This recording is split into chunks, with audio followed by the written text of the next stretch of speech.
और इसी बीच अगली बड़ी खबर आपको बता दें, ओवैसी को केंद्रीय मंत्री गिरिराज सिंह का जवाब। उन्होंने कहा कि गोडसे भारत का सपूत है और पूरी तरह आक्रांता नहीं है। बड़ा जवाब मिला है गिरिराज सिंह की तरफ से ओवैसी को, जिसमें कहा गया है कि जो गोडसे है वो भारत का सपूत है और ऐसे में आक्रांता नहीं है, औरंगजेब की तरह आक्रांता नहीं है। भारतीयों को औरंगजेब नापसंद। बड़ी खबर आपको बता रहे हैं। देखिए ये बयान गिरिराज सिंह की तरफ से क्या कुछ कहा गिरिराज सिंह ने, अब आपको सुनवाते हैं। अगर गांधी के हत्यारा हैं तो गोडसे भारत के सपूत भी हैं। वही भारत में ही पैदा लिया है। औरंगजेब और बाबर की तरह आक्रांता नहीं है और जिसको बाबर का औलाद कहलाने में खुशी महसूस होता है वो कम से कम भारत माता का सही सपूत नहीं हो सकता। तो देखिए औरंगजेब को मरे हुए 300 साल से ज्यादा हो गए हैं, लेकिन औरंगजेब के नाम पर जमकर सियासत हो रही है। एक जो धड़ा है सियासत का वो उसके पक्ष में बोल रहा है तो दूसरा बता रहा है कि किस तरीके से औरंगजेब का जो आक्रांता रूप है वो भारतीयों को याद है और भारतीय औरंगजेब के समर्थक कतई नहीं हो सकते। इसी पर देखिए रिपोर्ट। तो 3 दिन पहले कोल्हापुर में बवाल हुआ था। औरंगजेब की तारीफ में कुछ लोगों का व्हाट्सएप स्टेटस वायरल हुआ तो हिंदू संगठनों ने बवाल कर दिया। उपद्रवियों को काबू में करने के लिए पुलिस ने जमकर लाठियां भांजी। ओवैसी ने सवाल किया कि क्या नाम रखने पर भी बैन लगाओगे?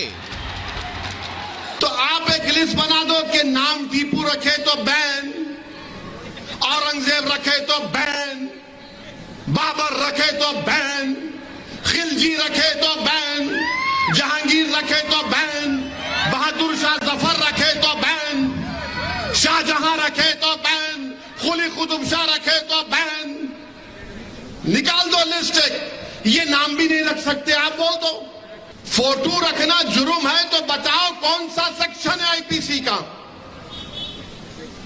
आपके पास प्रोहिबिटेड लिस्ट है तो नामों की लिस्ट भी बना दो आप। महाराष्ट्र में पिछले कुछ सालों से मजहबी बवाल को रहा है।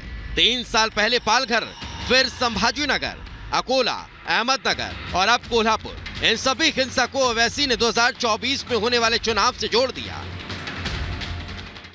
50 जलसे बीजेपी की सरकार ने महाराष्ट्र में करवाए सिर्फ नफरत फैलाने के लिए, मुसलमानों को, इस्लाम को बदनाम करने के लिए।